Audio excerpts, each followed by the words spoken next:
Good morning, everyone, and fantastic to have you all here. I know from the journey we've been on with Hawke Connections to go from what last year was, I think, a really good start, seeing the growth we've got this year is fantastic. I want to talk to you a bit about PMA. PMA's been running for around about 10 years now, and when I look back to when it was launched, it was founded by a group of visionary people who had access to the global PMA network. They'd seen the benefits that this network had brought to themselves and their businesses, their teams. And I dared to ask the question about what if we set this up in Australia and New Zealand? Now, I know that a number of those people are here today, and they've been on the journey since the beginning, some longer, from their involvement with PMA. This group set us off on a journey to connect, inform and deliver industry solutions to enhance our members' prosperity.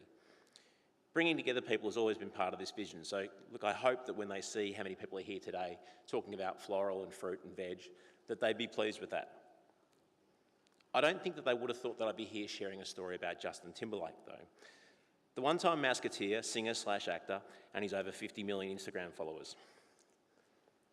Justin invented the raspberry. A blueberry stuffed in a raspberry. Now, through an Instagram post in late 2017, he shared, "Is it a coincidence that the blueberry fits in the raspberry perfectly? I think not. Raspberry." This story grabbed some media attention, spawned a hashtag, a flavoured iced tea, and of course the fresh produce industry got involved with Driscoll's creating some package ready to go, hand-picked, hand-stuffed raspberries. The initial releases were mainly for promotional purposes, but I understand they intend to put out a DIY raspberry kit later this year. And for those paying attention, you would have seen in your, the Perfection had one there and the yogurt on the table in front of us at breakfast. Now, if you haven't tried them, give them a go. They're delicious. My kids love them, and they're a good fun thing to play with.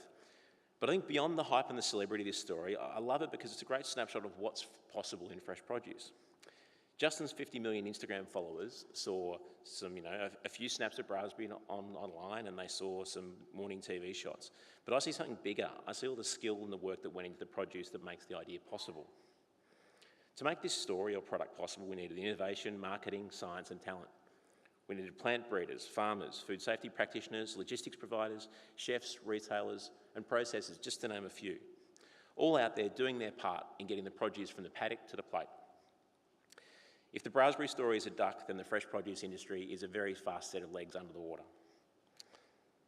At the end of the day, produce needs to be delicious and nutritious when it gets to you, me, or any one of the other billions of consumers out there.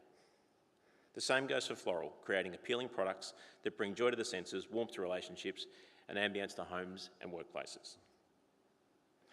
There are, however, a number of higher-level challenges that the fresh produce and floral industry in Australia and New Zealand will continue to face in the coming years. Health, labour, sustainability, and the discussion around waste and production that we've themed this conference around. A big part of this discussion on the challenges are being had by the billions of consumers out there, face-to-face on social media. We've heard that from Chris earlier, and it's really evident, again, with all our devices, that we're all probably part of that. Much of this discussion for the consumer comes back to key questions, centred around themes like trust and choice. It may not always be well-informed, but it will impact your business. Questions like how and where was it produced? Is it good for me? Will it make me healthier? Is it delicious? When you look at the number of conversations that consumers are having on food, the numbers can be overwhelming.